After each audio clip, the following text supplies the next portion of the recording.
Hello everyone, welcome to another video of the course. In this video, we will solve the second problem and so on. Depends on how much time we have today. So we solved the first problem in the previous video and here is the MATLAB code. We compared it with the ANSYS Maxwell solutions. So the next problem 2. In the magnetic system of figure P1.2, this figure, two sides are thicker than other two sides. Yes, we have a rectangular shape core and the thickness of vertical limbs is higher than the thickness of the horizontal one. The depth of the core is 10 centimeter. The relative permeability of the core is 2000 mu r. The number of turns is 300 is given here and the current flowing through the coil is 1 ampere. So we should calculate the flux in the core in the part A, and for the part B, determine the flux densities in the parts of the core. So, how we can solve this problem? Yes, we have a coil and we have a closed iron core. So the thickness of vertical limbs is different from the horizontal one. We can draw a magnetic equivalent circuit for it and solve the problem. But we should consider several assumptions. So, because of these assumptions, let's solve this problem in the ANSYS Maxwell and generate the field solution first, and then we discuss the analytic procedure for solving this problem. Okay, so here in the Maxwell, let's define a new project and add a 2D design. Yes. What is the geometry? The geometry is here. We have a closed iron core. The depth of the problem is 10 centimeters. And only we are going to calculate the magnetic field for one cross section of the core. Right? This is our assumption. So here, let's draw this core here. I draw a rectangle first. What is the width and height of this rectangle? The width, the outer rectangle first. The width is equal to 15 plus 25 plus 15. That is equal to, right, 55 centimeters. Okay. Even we can define parameters in the ANSYS Maxwell. So how we can define parameters? Like what we did in MATLAB. Here we defined these variables. In Maxwell, we can define parameters from here. You can right click on the design properties, or you can define the design variables here. So let's add this parameter W1. What is W1? W1 is the width of this vertical limb. I'm going to call this W1 and this W2. Also, we have this. This is width of the window, right? The width and height of the window are the same. So let's consider it just the width of the window here. So W1 is equal to 15 centimeters. When I click here, you can see the unit type and the unit. The W2 is 10 centimeters. Yes, W2 is 10. This one, press OK. And width of the window is equal to 25 centimeters. So 25 centimeters.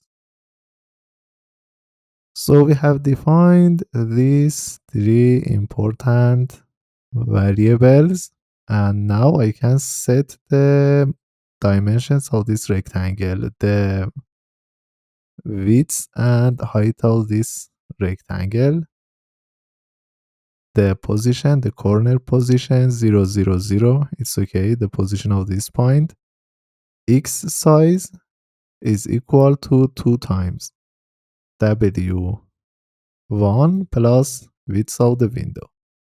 So here I write 2 times W1 plus width of the window.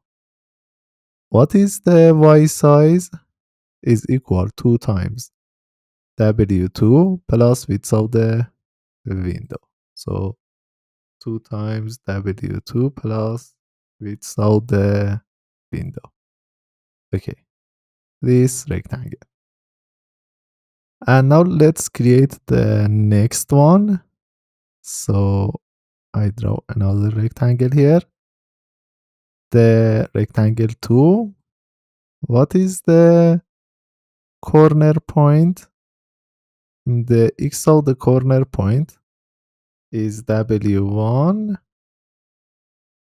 The y is W2. X size is width of the window. Y size is width of the window. Okay. So now let's create the rectangle 1. Then hold the control key and select the rectangle 2. Then we can subtract. Yes.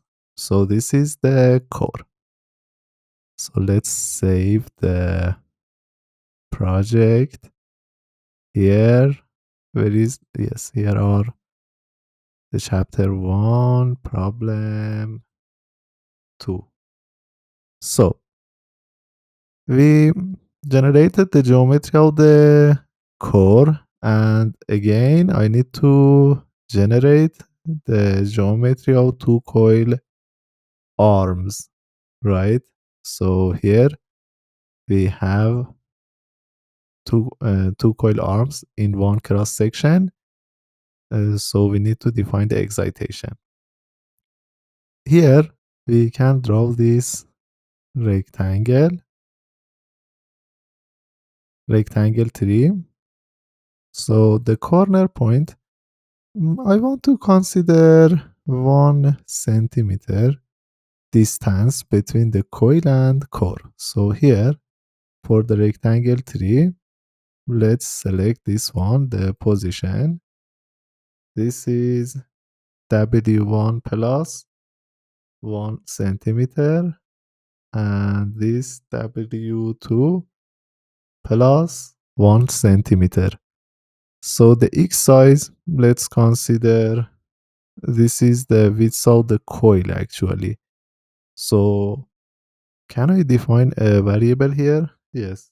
You can write width of the coil, and if I press enter, the software will ask, right? There is no variable defined width of the coil. Do you want to define it? Yes, I want to define the width of the coil equal to 4 centimeters. And what is the value of the y size? We'll check. So let's save here in the design properties. As you can see, the width of the coil is added, this one. So this is the width of the coil, this parameter that we defined.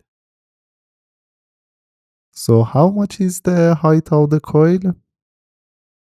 Height of the coil is width of the window minus 2 centimeters, because we considered 1 centimeter extra distance here and 1 centimeter extra distance here. So rectangle 3, the height, the y size is width of the window minus 2 centimeters. Yes, this is one side of the coil arm that we defined. So I can select this and use this operation, mirror duplicate. So if I select this point, for example, and right here, you can see the normal vector of the plane that we are going to mirror this object, this rectangle, with respect to it. So let's click it here. Then we can modify. Here you can see the operation in the history of the geometry. So I'm going to duplicate mirror this object with respect to this base position. 0, no, the W1 divided by 2, and y is not important, 0. The normal position is along the x-axis. So here, as you can see, we have these two coil arms and one cross section. So let's use better colors for these two cross sections, and this is for the iron. Yes, we generated the geometries for the coil and the iron. Now we should define excitations. So let's select this object, assign excitation current. What is the value of the total current flowing, right, in this region is equal to N times current, or I define this variable coil current. So let's press enter. Yes, the variable N is not defined. We need to define it is the number of turns, that is 300. What is the unit? This variable is unitless, so you should select none. This is just the number of turns. And the coil current is equal to 1 ampere. So here I write 1A, right? The unit is ampere. So what is the direction of the current is out of the paper. For this one is into the paper. So let's copy this and select this object, assign the excitation again. So paste this here. This is in the negative direction. So this one and this one. Also, this is the iron core. Now again, we need to consider a region and apply the boundary condition and solve the problem for this region, the objects that we considered and the enclosure. So from here, you can draw the region. How much offset you need to consider? I consider 100%. So the software will add this region to the problem. So again, let's select the edges and apply the zero vector potential boundary condition. Okay, so we are ready to add the solution setup and solve the problem. So, analyze. Then we can generate the flux lines plot. So we can select all faces, field, plot flux lines. So why flux lines are like this, right? Because we didn't set materials. So we should set materials. Yes, the material of the coil arms. Let's consider copper, and also we should specify the material of this core. So here I select these two rectangles and set the material equal to copper, and select this object, set the material equal to iron. So here we have various materials, but I'm going to select this one, this iron. Okay, save. So let's check the properties of the materials. From here, definitions, materials, you can check. For example, the copper. Here you can see the relative permeability and the conductivity and so on. For this magnetostatic problem, we need, right, to set this parameter. For the iron that we selected from the material library of the ANSYS Maxwell, as you can see, the relative permeability is 4000. But the number that is given in this problem is 2000. So let's change the number here and press OK, save. So now this problem, right, is actually the same as this one because we have set materials, we define the excitations correct dimensions, and now we can solve this problem again and plot flux lines. So here in this case, as you can see, we calculated flux lines inside the iron. To calculate the magnetic field, right, with a good, smoothness, for example, these flux lines, we need to consider a fine mesh. The mesh operations are defined here, and in the finite element method, the mesh generation is done after creation of the geometry. So you don't need to know details, just because here for the iron, in this case, the width of this vertical limb is 15 centimeters, and this horizontal one is 10. I'm going to apply this mesh constraint inside the iron to calculate the flux lines with a good smoothness. So I'm going to consider 1 centimeter for the maximum mesh length. So let's solve the problem. The mesh that is generated by the ANSYS Maxwell is a triangular mesh. So here you can see the solution.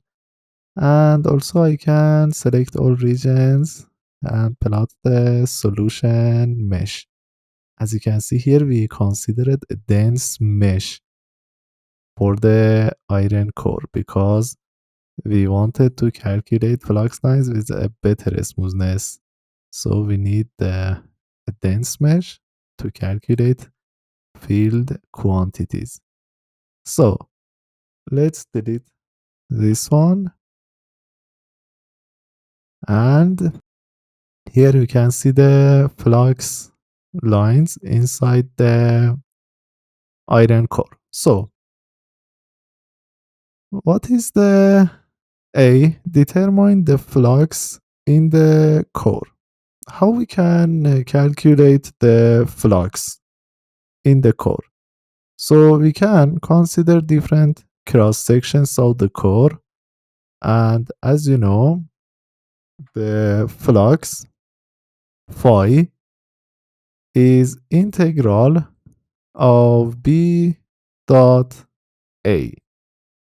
So if I consider this cross section, so I want to draw a line here. If I move this cursor, and here you can see this triangle, right? When you see this triangle, it means the cursor is in the middle of this segment. So I'm going to draw a segment here. So if I plot by along this segment, the y component, here you can see the coordinate system. This is x, y. So if I plot by along this edge and calculate the average value, multiply it by W1 and the depth of the problem, I can calculate the flux. So how we can calculate By? Again, from the field calculator, we need to define these quantities. So let's select B and select the y component, add it. This is By. And also I need to have Bx. Bx and By, these two quantities. So also let's draw a line here, and here we have two line objects, polyline 1, this one, and this one. I want to calculate flux for these two right lines. So if I run the analysis setup again, because we added two lines, we modified the geometry, so we should run the solver again. So let's select polyline 1 and plot B vectors. So as you can see here, we have this variation in the value of the B. The amplitude of the B flux density is higher when we approach to the inside of the core, and we have minimum B here. So let's select this edge, polyline 2, fields, B vector, yes. So here also you can see the value of the B vectors.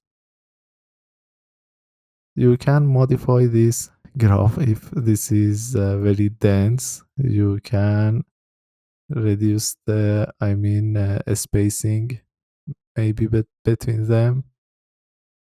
Yes, or the amplitude. You can modify the figures for just better visualization. So here you can see these vectors, bx and this one. So how we can calculate the flux? So here in the results field report rectangular plot, let's select the polyline 1. How many points? 1001 points is good for the precision, right? For this plot, I'm going to plot By versus distance for this polyline.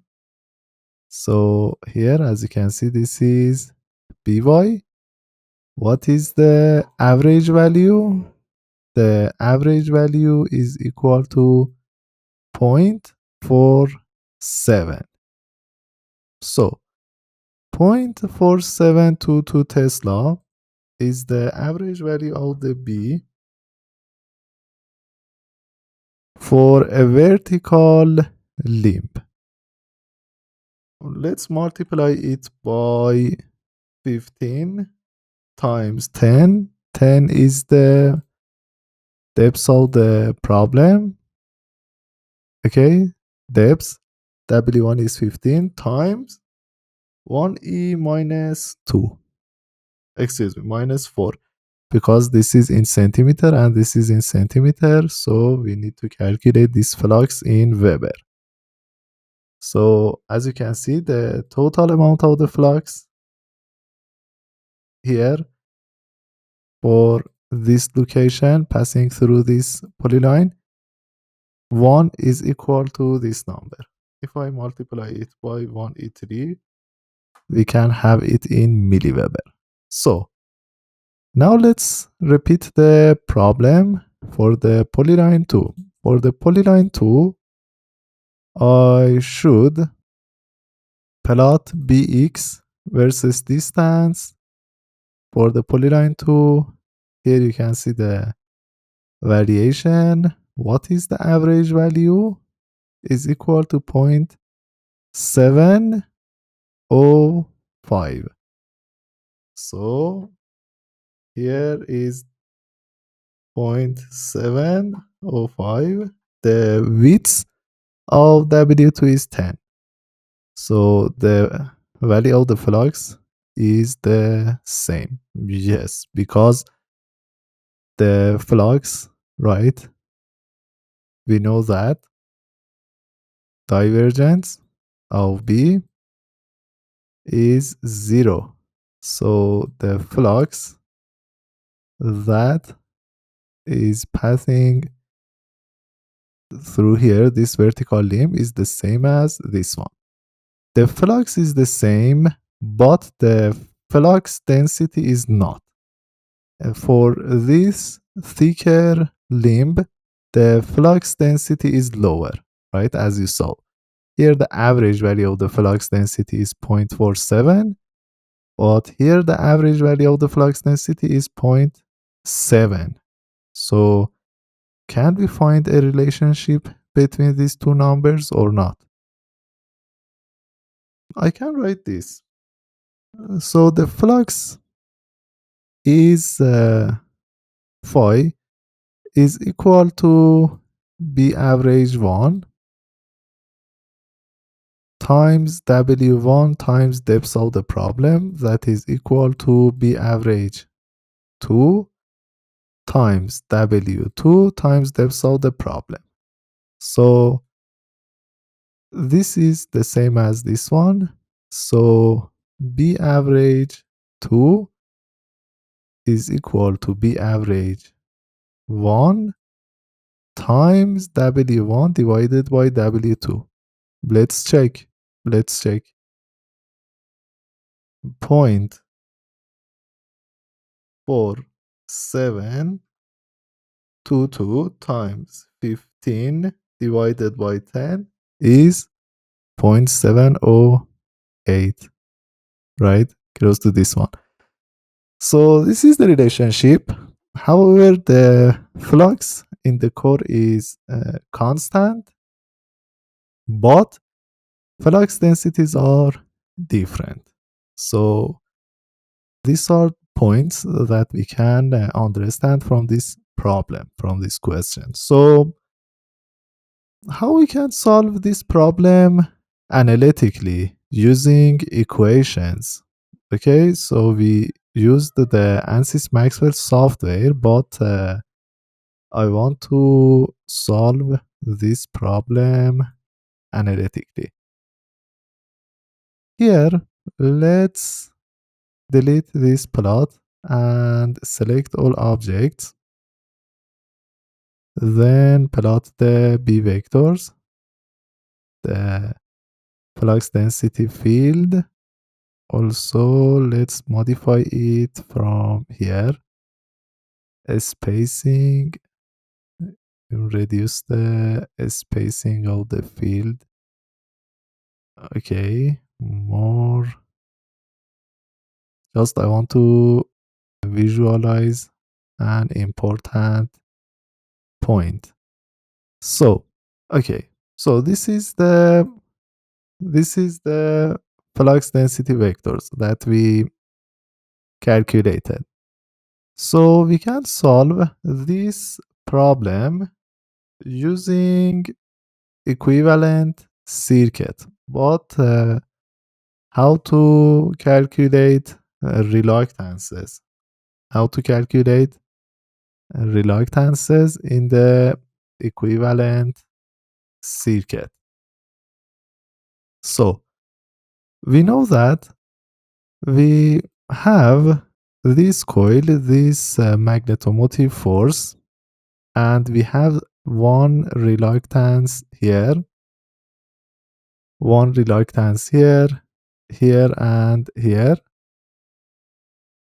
So the reluctance of vertical limbs are the same. Reluctance of these horizontal limbs are also the same. This equivalent circuit that you can see here, these two are R1, and here these horizontal limbs are R2. The amount of the MMF is Ni. So I can consider a line in the middle of this vertical limb. So if you consider, right, this trapezoid, I divide this iron core into 4 parts, and I am going to calculate the reluctances of these 4 parts. So if I consider this line distance between these middle points, I can calculate the reluctance of this part. To calculate reluctance, we consider several assumptions. For example, the flux density, flux lines are uniform in this direction. But is this a correct assumption or not? And again, flux lines are uniform in this direction. So, but we know that this is not the true case. As you can see, for a vertical limb, if you consider this line here,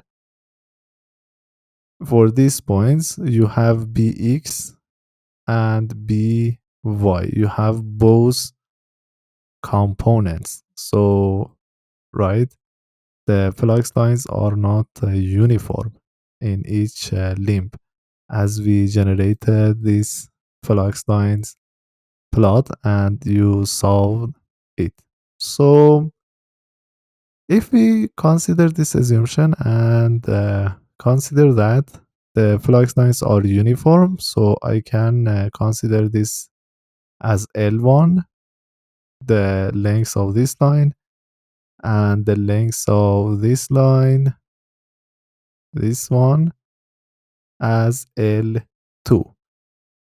So here are variables for the second problem. The mu0 is the magnetic permeability of the air. This is the relative permeability, the coil current, the number of turns, the depth of the problem is 10 centimeter. The value of the L1, the value of the L1 is equal to 25 plus 10, right? That is 35. So L1 is this. Actually, let me delete these 2 polylines and add the new polylines. This polyline here. Okay. And this polyline. This one. And this one. Just I'm going to add these 4 polylines to visualize the field also later. So this polyline from the middle point of this segment to middle point of this segment.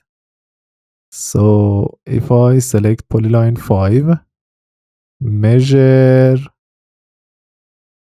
polyline 5, measure the object, the length is 350 millimeters or 35 centimeters. This is the L1. L2 is 40. Yes, 25 plus 15 is 40. This length. Let's draw it and measure. This is 40 centimeters. The width of W1 is 15, W2 is 10. So the permeability of the iron is mu r times mu 0. Here we have these two cross sections for the vertical limb and horizontal limb. So considering those assumptions, uniform field, we can calculate reluctance 1 and reluctance 2. The reluctance 1 R1 is equal to L1 divided by mu A1. So we have these quantities and we can calculate the reluctance. What is the unit of the reluctance? The unit of the reluctance is ampere turn per Weber or 1 divided by Henry. Okay, the unit of the reluctance. You can prove that. Here I calculated R1 and R2. So we can solve the circuit. The phi is equal to Ni, the value of this MMF force, divided by 2 times R1 plus R2.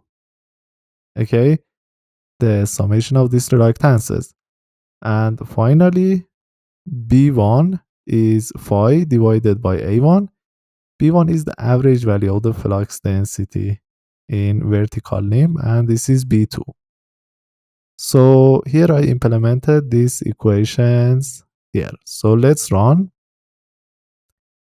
and check the numbers. This is the value of B1 that is equal to 0.4. B2 is equal to 0.6. So we didn't get the same numbers that we got from the finite element. The average values was different, right? The average values was 0.4722 and 0.705 for the horizontal and for the vertical limb. What is the reason? The reason is because of our assumptions. We did different assumptions. For example, we assumed that the field is uniform inside the limb. So these equations are derived considering those assumptions. So if I run this simulation again, I want to plot the value of Bx and By along this line that we considered, along the polyline 5. So here, rectangular plot, let's select polyline 5, plot Bx. As you can see, we have a value for Bx, and plot By. By is not constant, right? So this is the value of the By. If I calculate the average value, as you can see, the average value is 0.4. So yes, here, this is the Bx along this line, Bx along this line, and By. So if I select polyline 5, I can plot B vectors. Yes, as you can see, we have x and y components. The average value of the y component is zero point 0.4. It's the same as what we calculated here. Okay, interesting. And the average value of by for polyline 6, bx for polyline 6, let's calculate, is equal to 0.59. 0.59. What is the reason? Okay, so let's plot field vectors also along this segment. Okay, we have both x and y components. Okay, so for derivation of these equations, we did several assumptions. So because of this, you can see that the numbers that we calculated in MATLAB by solving this equivalence circuit are actually the average values. By, right, the average value of by along the polyline 5 and the average value of bx along polyline 6. So this is an interesting result. So we can use the finite element software to calculate exact solutions, but also we can use equivalence circuits for quick design and for quick analysis of the structure. Here also you can compare the value of the phi that we calculated here. This is the value of the phi that is equal to 6 milliweber, and we calculated the phi before also using this equation that is 7. So right, we calculated it 6, but also we calculated it using the software. This is the area A1 equal to 7. This difference between our calculation and the finite element. So how we can solve this equivalent circuit using ANSYS Twin Builder? Here just we used the ANSYS Maxwell. ANSYS Maxwell is used to solve the magnetostatic problem considering the geometry, dimensions, but also we can use the ANSYS Simpler to solve the magnetic equivalence circuit. So let's solve this problem using Simpler. From here, insert a Simpler design, basic elements. From here, physical domains, you can add the, right, from the magnetic one, you can add a reluctance, a flux source, or MMF source. We have a magnetomotive force. We don't have permanent magnets. So let's draw the equivalence circuit. So rotate this using Ctrl R, and I'm going to build up the equivalent circuit. You know, when you didn't place the reluctance, if you press R on your keyboard, you can rotate this reluctance. So add a new reluctance, rotate, consider the dot point also of these reluctances. So let's complete the circuit. What is the value of MMF? Is equal to 300 ampere. Because the number of turns is 300, the value of the current is 1. So 300 is the amplitude of this magnetomotive force, this source, the positive sign you can see here. The value of this reluctance, this is R1. The name, you can select proper names, R1, R2, R3, R4, right? You can change the names. What is its value? Here you can see the value. The unit is ampere per Weber. The units are important. So let's pick up these numbers from MATLAB. This is R1. Copy and paste it here. This is R1 also. This is R2. The value is this one. The value of the reluctance. Yes, everything is fine and we can solve this circuit. Again, here we need to add the analysis setup. We are not solving a transient simulation. So let's delete this one and add a DC solver. Just we are going to calculate flux. This is a magnetostatic problem, not a magnetodynamic problem. Okay, we don't have transients. So similar to this one, in ANSYS Maxwell, we solved the real problem. And in ANSYS Simplorer, we solved the equivalent problem, the lumped parameter model. So if I run this solver, we can check the results together. The problem is solved.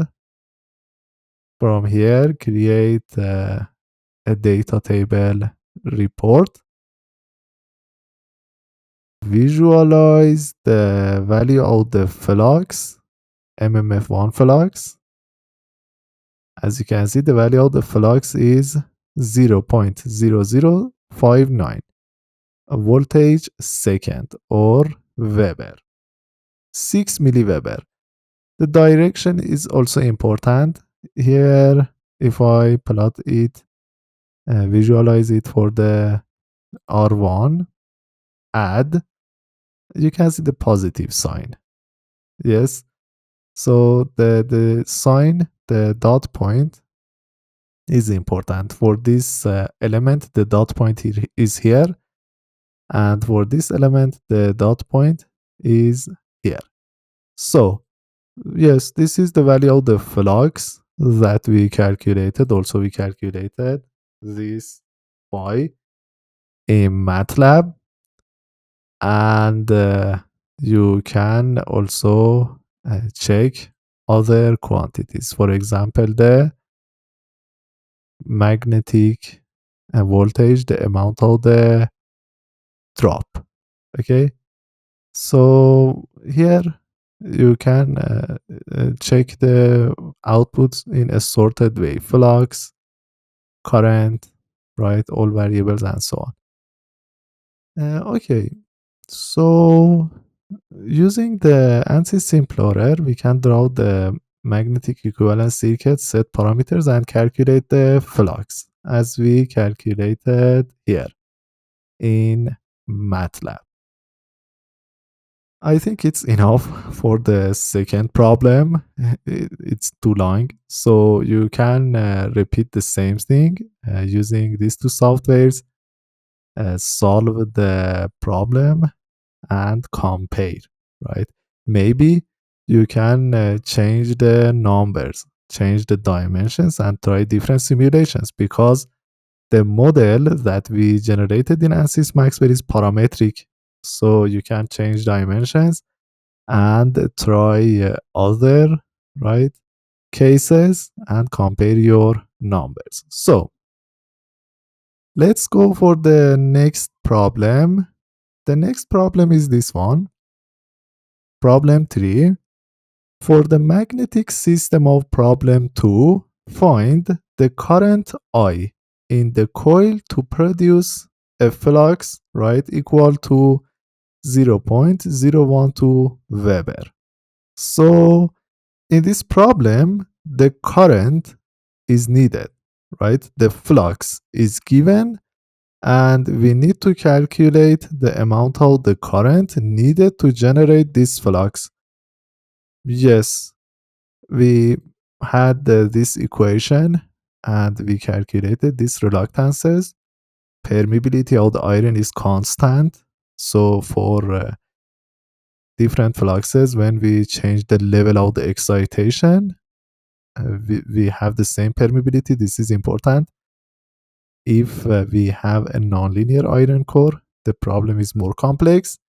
But in this case, reluctances are the same, and simply you can find the value of I by setting the value of phi, and also calculating these quantities. So here for the problem 3, everything is the same with the problem 2, just we calculate the current. So if I run this simulation, this is the value of the current. Excuse me, I changed the number of coil turns here. The number of coil turns is 300. Yes. So this is the value of the current, 201. What is the value of the phi? Is 12. So how we can use this software for our designs? So suppose we are going to use this software to design a coil to get a desired value for inductance, for flux. Okay, and I don't want to use this equation analytically. We know this equation analytically. We use it for sizing, but without knowing this equation, how we can get the desired amount of flux? We can do parametric analysis. So here, let's define these variables. This is N times coil current. N is equal to 300. Coil current is equal to what? I set it equal to 1 ampere. So here you can see these local variables that we defined. And here I can add a parametric analysis. I am going to add a parametric analysis, and let's change the value of the coil current from 0 or from 0.1 to 3. What is the step size? The step size, let's consider 0.05. So here, if you look at this table, we have a sweep on the value of the current. And I want to solve this circuit for all of this current. So we are changing the value of the coil current, and we are going to repeat the same simulation here to calculate the value of the flux. So here, what is the solution setup? Is DC1. Yes, we include this one, and everything is the same. We can now run this parametric analysis. So let's analyze. In this case, we have around 60 simulations, right? We are changing the coil current and repeating the same simulation. Now I can create a rectangular plot. Let's plot reluctance 1, R1.flux versus which one? So optimetric setup, parametric setup 1, and the primary sweep is the coil current. So the primary sweep is the coil current, the desired variable is the flux, we selected this parametric analysis. So if I plot, as you can see, when we increase the value of the current, we have more and more flux. Variation is linear. What is the reason? Because the permeability of the iron core is constant. If we have a nonlinear material, when we increase the coil current, we have saturation and we cannot generate more and more flux like this. So if I add a right a marker here, Y marker, so you can check it. If I want to get this amount of flux, 12 milliweber, yes, the amount of current is close to 2 ampere. This is the X component of this point. You can move this cursor. So for 12 milliweber flux, we need to have 2 ampere current, the same number that we calculated here for the I. So, okay, you can repeat the same analysis in the software and check. My aim from using softwares and doing this kind of analysis is to understand the concepts and how we can use these tools for your future designs. Okay, so I think it's enough for this video, and let's continue solving the next problem in the next video. Thanks for watching.